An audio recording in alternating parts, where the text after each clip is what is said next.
noches a todos. Gracias por acompañarnos en este primer programa de Diálogos que Construyen. En esta oportunidad hablaremos sobre los desafíos en la implementación y uso de contratos colaborativos en Latinoamérica. Para esto quiero darle la bienvenida a nuestro primer invitado, Alex Bageman, socio fundador de Bageman Abogados e Ingenieros. Es abogado de la Universidad de Chile, cuenta con un máster en Construcción Internacional en la Universidad de Stuttgart y diplomado en las facultades de Ingeniería de la Universidad de Chile y la Universidad de Santiago. Es director del Grupo Mundial de Trabajo sobre Contratos de Construcción en la Confederación Internacional de Asociaciones de Contratistas en París. Vamos a conversar con él. Alex Bageman, bienvenido. Muchísimas gracias, Alejandro, por la invitación. Verdaderamente un gusto estar acá. Perfecto, Alex, gracias.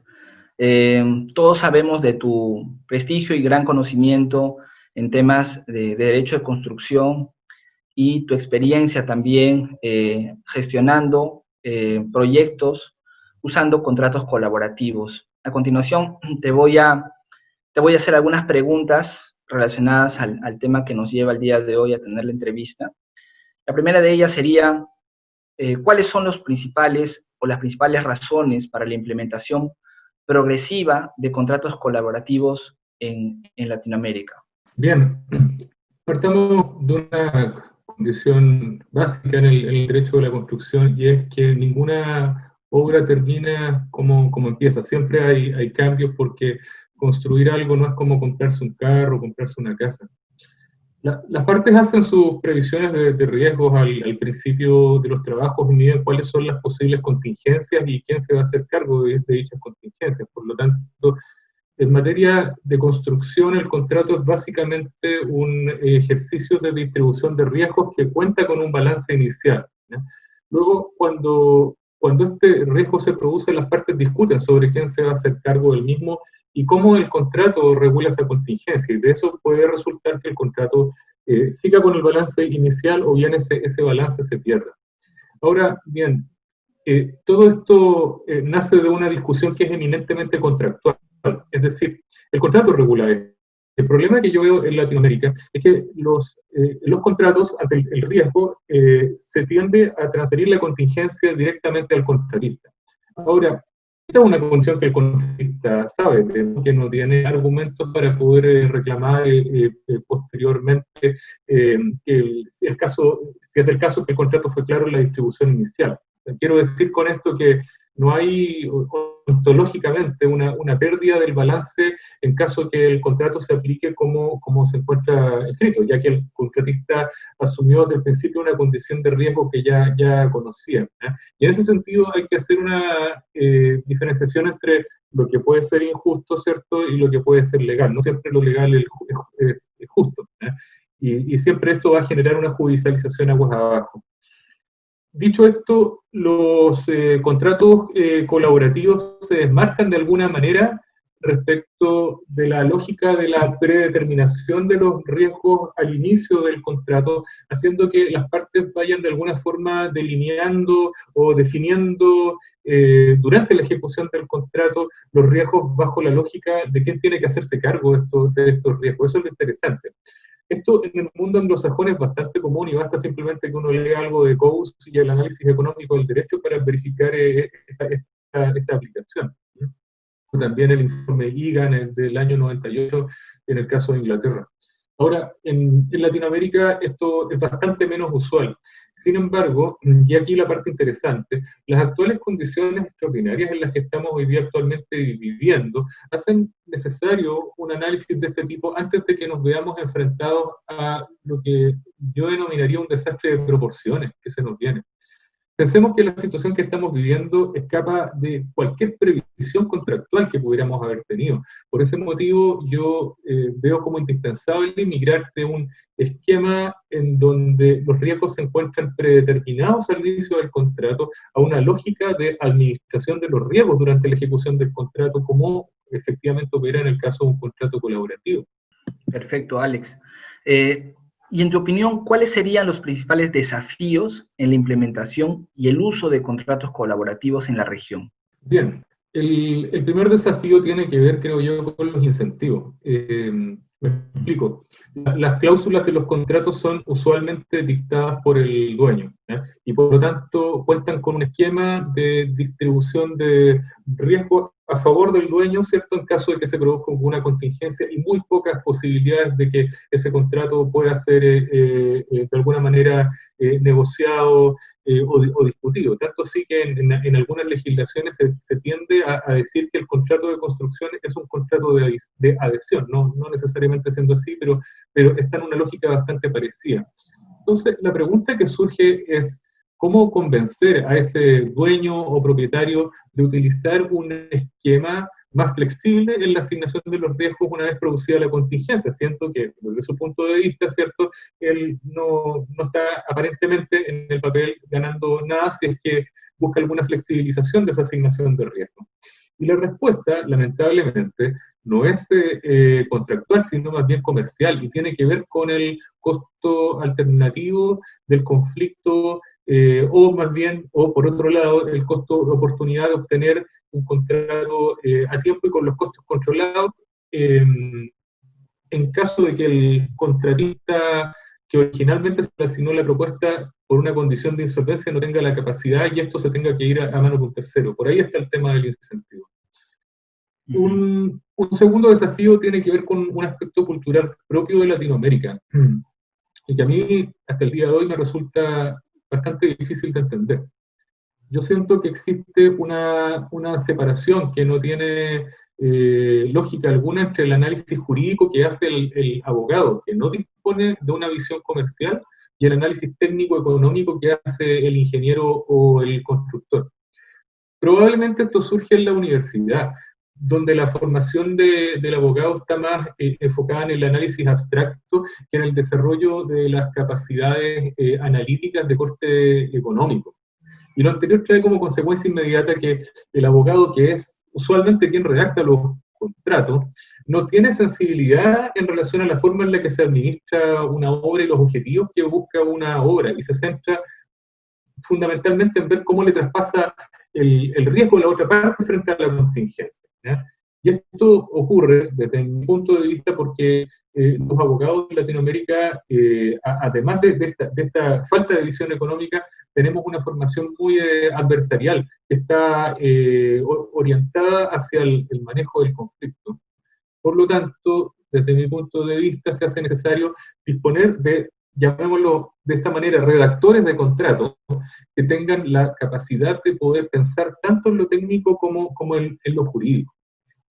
Un tercer tema tiene que ver con el sector público. En efecto, los gobiernos de Latinoamérica cuentan con una estructura en donde existe un Estado muy celoso por proteger a los ciudadanos, que determina una condición contractual desde el inicio desequilibrada, adjudicando normalmente las propuestas al contratista que presenta la propuesta más económica. Y por otro lado, cuenta con presupuestos sin alguna posibilidad de flexibilizar.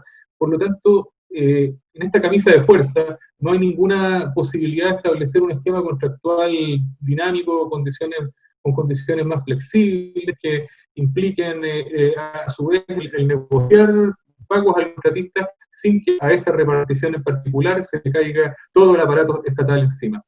En ese sentido, desde mi perspectiva, se hace urgente que el Estado se haga el día de hoy un replanteo al tratamiento que le está dando a los contratos de construcción, y haga una diferenciación entre los contratos que son de ejecución repetitiva y fácil de aquellos tipos de contratos que presentan permanentes cambios, como es el contrato de construcción, ya que son de naturaleza muy diferente. No, excelente tu respuesta, Alex. Coincido plenamente con todo lo que has señalado. Ahora, en tu opinión, ¿cuáles son las principales bondades de los contratos colaborativos, en tu experiencia? A ver, existen básicamente dos grandes formas de contrato colaborativo, el alliancing y el partnering. Esas son las dos grandes formas de contrato colaborativo.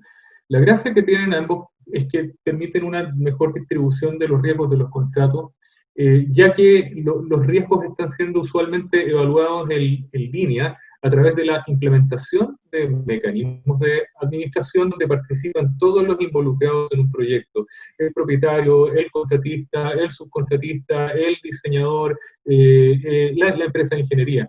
De esa manera, la ventaja que se tiene es que los problemas se atienden a tiempo por parte de quien tiene que atenderlos y se resuelven antes de convertirse en conflicto. Eso es una primera gran cosa desde el punto de vista conceptual. Pero por otro lado, y algo que no se menciona mucho como una ventaja visible, es que los riesgos que no se producen pueden ser también reducidos del precio del contrato, a diferencia de lo que ocurre en los contratos tradicionales, donde el riesgo que no se verifica termina convirtiéndose en una ganancia inesperada para el contratista. ¿Por qué? Porque el contratista ha valorado su contingencia en la propuesta, ¿cierto? Y esa contingencia ha pasado a ser parte del precio del contrato, por lo tanto, no es reducible.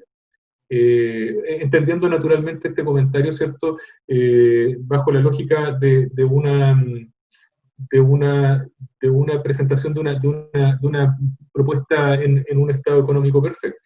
Ahora bien, ¿cuáles serían tus principales recomendaciones a las autoridades competentes respecto a las estrategias que deberían seguir para la implementación de los contratos colaborativos en los principales proyectos de interés nacional? Es una estupenda pregunta. Y bueno, claramente está orientada al sector público. A ver, cuando hice el máster en Stuttgart, uno de mis profesores fue David Mosey. Él es el director del programa del máster en construcción del King's College en Londres, y es quien se encuentra detrás de los grandes modelos colaborativos que hoy día circulan en el mercado, que son básicamente el PTC 2000 por un lado, y por el otro lado está el Framework Alliance Contract, o FAAC, ¿ya? En sí, en realidad no es un contrato, sino más bien un marco de gestión que puede ser aplicado en contratos existentes. Esto naturalmente sin perjuicio del Early Contractor Involvement, que es una técnica también donde se incorpora el contratista en las etapas previas de la licitación, y tampoco un contrato así, pero también es una forma de generar colaboración a través de las redes contractuales. Ahora, de lo que yo pude capturar de sus clases, me quedó muy claro que todo proceso de implementación de contratos colaborativos requiere de ciertos ingredientes o condiciones de base. El primero y fundamental es contar con un sponsor que esté convencido, un sponsor que al mismo tiempo sea potente. En el caso del profesor Mosey, él contaba con el apoyo del sistema público de Inglaterra, lo que garantizaba de alguna manera de que todas las iniciativas de contrato colaborativo estaban apoyadas por el gobierno. Nosotros revisamos casos de construcción pública en donde vimos en la construcción, por ejemplo, de hospitales o de centros de justicia, ahorros del orden del 20% en relación con los contratos tradicionales. Sin embargo, también hay que tener presente de que el mundo está lleno de iniciativas que se implementan y caen en desuso precisamente por la falta de convencimiento del sponsor, de manera tal que me parece que el primer elemento es que exista un gobierno comprometido que apoye la iniciativa y que esté convencido de que esto efectivamente funciona. Eso como una condición de orden inicial.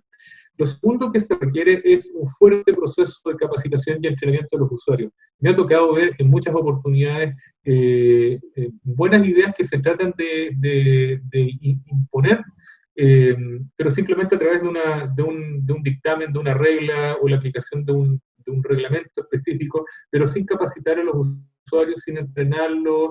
Y el problema práctico es que no sirve de nada implementar un sistema si detrás no hay por parte de los usuarios un entendimiento de lo que se quiere lograr, particularmente con contrato colaborativo. Por lo tanto, si uno quisiera hacer una implantación sin hacer un cambio de chip o de mindset, el sistema tampoco va a resultar. Y me parece que hay un tercer tema que también es relevante y que tiene que ver con la flexibilización del sector público para la gestión de estos contratos. En varios países existe una figura, una Contraloría General o un ente controlador, ¿cierto?, que está encima de la responsabilidad administrativa y del gasto público, ¿cierto? Y por la naturaleza propia de este tipo de contratos, de no haber un cambio tampoco, una flexibilización por parte de estas organizaciones, resultaría muy difícil su implementación. Por lo tanto, lo que yo me permitiría sugerir sería considerar la alternativa de pilotos antes que a través de una norma hacer aplicables los contratos colaborativos a un cierto segmento. No, excelente, excelente respuesta. Yo me quedo con lo que mencionaste, el hecho de que si finalmente no existe ese compromiso y esa creencia que realmente los contratos puedan dar resultados positivos, sumado al hecho de tener personal no motivado y no capacitado, definitivamente cualquier iniciativa, por más buena que sea, siempre va a tener su lado débil y que a la larga podría no ser sostenible en el tiempo, ¿no? Ahora bien, considerando que la cultura de cada país puede definitivamente influenciar en la buena gestión de los contratos colaborativos, ¿cómo se puede lidiar cada país con su propia cultura versus hacer un uso eficiente de los contratos colaborativos? A ver, yo creo que no hay fórmulas precisas para todos los casos, pero de todas maneras me atrevería a decir que en Latinoamérica hay ciertos elementos culturales comunes que podrían ser aplicables para este caso. Por ejemplo, como ya mencioné hace un momento atrás, hay una visión altamente estatizada, bastante rígida en el sector público, y por lo mismo yo me atrevería a recomendar primero establecer un marco regulatorio que permita la ejecución de pilotos antes que hacerlos o determinarlos como obligatorios para determinados segmentos. Y esto permitiría, bajo un esquema de prueba y error, ver qué es lo que funciona y qué es lo que no funciona en cada país. Por ejemplo, actualmente formo parte de una comisión de expertos que está trabajando con el Ministerio de Obras Públicas en Chile para la implementación legal de la Junta de Resolución de Disputas. Y para ello estamos trabajando con pilotos y ese trabajo nos está permitiendo poder de alguna manera afinar los términos de la nueva regulación que para este efecto irá en el reglamento de contratación de obra pública de Chile, como una primera cosa. Y como segundo, es necesario, recalco el mismo punto, capacitación y entrenamiento a los usuarios. La orden directa sin una explicación no sirve absolutamente de nada en esto, y creo que uno de los grandes defectos que vemos en general en Latinoamérica tiene que ver con eso. Muchas veces tenemos un exceso de normativización, vale decir, no tenemos muy clara la iniciativa que queremos hacer, ¿cierto? Rápidamente salimos con una ley, esa ley pretende resolver el problema, pero no nos encargamos de hacer una bajada coherente, ¿cierto? Que permita hacer una buena implementación de aquello que queremos que efectivamente funcione. Y en complemento a lo que mencionas, Alex, en tu experiencia, ¿qué periodo de tiempo sería el adecuado para ese plan piloto, ¿no? De prueba y error? ¿Podrías animarte a darnos un rango? ¿O cuál es tu...? Sí, a ver,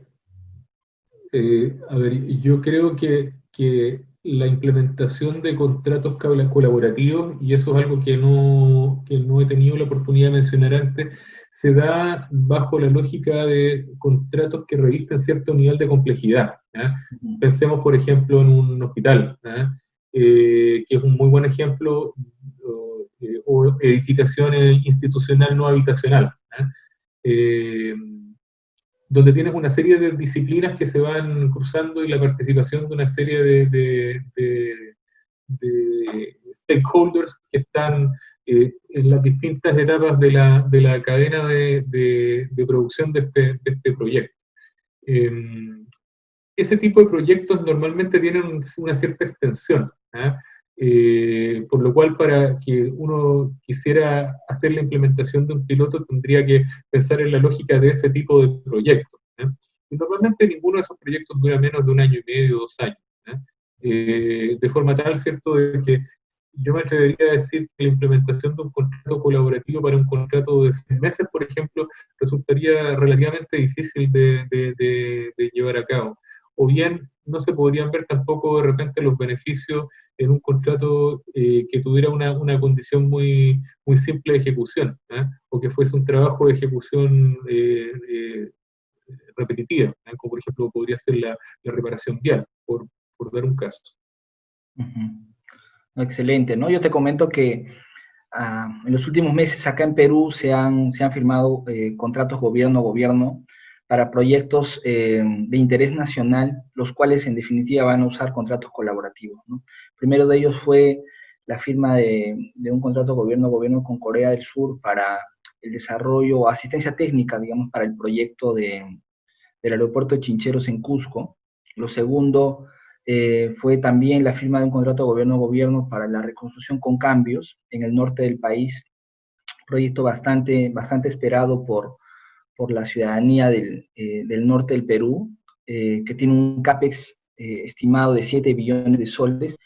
Y lo último se dio hace unas 3 semanas, fue el contrato gobierno-gobierno firmado con el Reino Unido para el desarrollo de 2 hospitales, uno de ellos en Lima y el otro en la ciudad del Cusco, ¿no?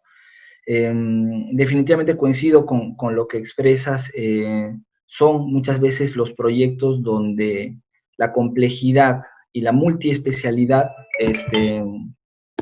cobra mucha relevancia para desplegar una serie de técnicas y herramientas que los contratos colaborativos pues promueven, ¿no? Paso con la sexta pregunta. Ok, Alex, ¿podemos como países tener los mejores contratos, estándares colaborativos? Sin embargo, en tu experiencia, ¿cómo calificas el hecho de tener un conocimiento adecuado en lo que es el contract management para poder lograr el éxito en los proyectos de infraestructura que usen estos contratos colaborativos? Tú mencionabas que es importante la capacitación y definitivamente conocer de gestión contractual, de buenas prácticas, es un aspecto clave a tener en cuenta. Bueno, sí, me parece que el manejo del contract management es una cosa esencial. Pensemos que los modelos de colaboración se centran en la gestión de los riesgos durante la ejecución de los proyectos y no en la interpretación contractual de un riesgo que ya se produjo. Lo que es más bien en este último caso un ejercicio casi jurídico y que normalmente te lleva a la judicialización. Desde esa perspectiva, para la adecuada implementación de un contrato colaborativo es básica tener una adecuada gestión contractual. Ahora, yo quisiera aclarar lo siguiente, cuando me refiero a gestión contractual tal como yo lo entiendo, estoy asumiendo con eso la participación de profesionales que tengan la capacidad de aplicar inteligentemente las cláusulas del contrato a la ejecución de una obra determinada, y no simplemente un buen interpretador contractual o un buen interpretador de cláusulas, ¿no? Como tampoco un analista de reclamos o un presentador de reclamos, dado que en este último caso además su incentivo está evidentemente desalineado con la lógica de colaboración, ya que va a estar permanentemente buscando el espacio para poder formular el reclamo, que es justamente el sentido de su participación. Perfecto. Bien, muchas gracias, Alex, por tus palabras y la brillante exposición que has hecho. Queremos agradecer a todos, digamos, por su atención. Alex, por favor, tus palabras de despedida. Bueno, primeramente quisiera agradecer la invitación a tener esta conversación. Ha sido muy entretenido tener la posibilidad de reflexionar un momento sobre un tema que he podido ver cómo se aplica exitosamente en algunos países desarrollados. Por su parte, también quisiera puntualizar que desde mi punto de vista la crisis que se está produciendo en Latinoamérica tiene que ser vista también como una oportunidad para repensar ciertos temas. En particular, el enfoque con el que estamos actualmente aproximándonos y redactando los contratos de construcción. Lo que ha sucedido en estos meses estaba fuera de cualquier condición o previsión económica que alguien pudiera haber hecho, y los contratos que hoy día existen demostraron que no estaban a la altura, ¿ya? Sin embargo, y esto es lo más triste de todo, siguen siendo aplicados con muy malos resultados. Por lo tanto, pareciera ser un momento adecuado para pensar en medidas más flexibles y mirar hacia el futuro bajo un esquema de relación que esté más centrado en mirar a las partes como colaboradores más que como adversarios. Y creo que esto no es un tema menor. Incluso más, creo que de esto depende en gran parte la recuperación de la industria de la construcción en Latinoamérica. Perfecto, Alex. Gracias por tus palabras de cierre. Queremos agradecerles a todos por acompañarnos en este nuevo espacio, Diálogos que Construyen. Muchas gracias. Nos vemos la siguiente semana con una nueva entrevista. Muchas gracias. Muchas gracias.